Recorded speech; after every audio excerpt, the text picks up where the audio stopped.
Professeur, quelle est la différence entre l'ambition et l'arrivisme? La différence, c'est justement la différence entre la santé et la maladie.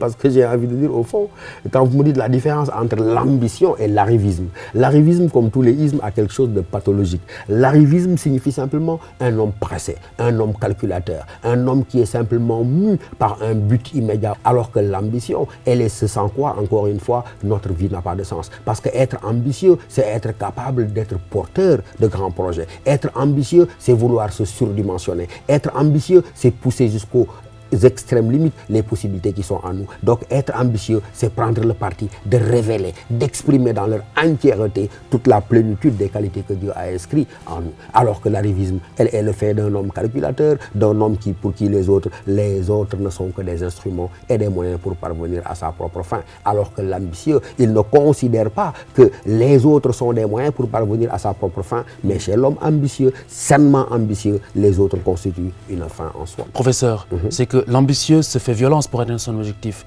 là où l'arriviste écrase. L'arriviste écrase. Il dira, comme dirait Machiavel, que tous les moyens sont bons. Alors que l'ambitieux, mais d'une ambition saine, il est porteur de projets. Il est porteur d'une volonté d'exprimer, comme j'ai dit, ce qu'il y a véritablement de créatif en lui. Et cet homme-là, il ne considérera jamais les autres comme un moyen, mais il les considérera toujours comme une fin. Parce que l'ambition, elle a ceci de sain qu'elle est encore volonté de dépasser et d'aller au-delà de ses propres limites. Alors que l'arrivisme est un moyen, est une volonté simplement de parvenir à une fin quelconque. Le plus souvent à une fin bassement matérielle et utilitariste.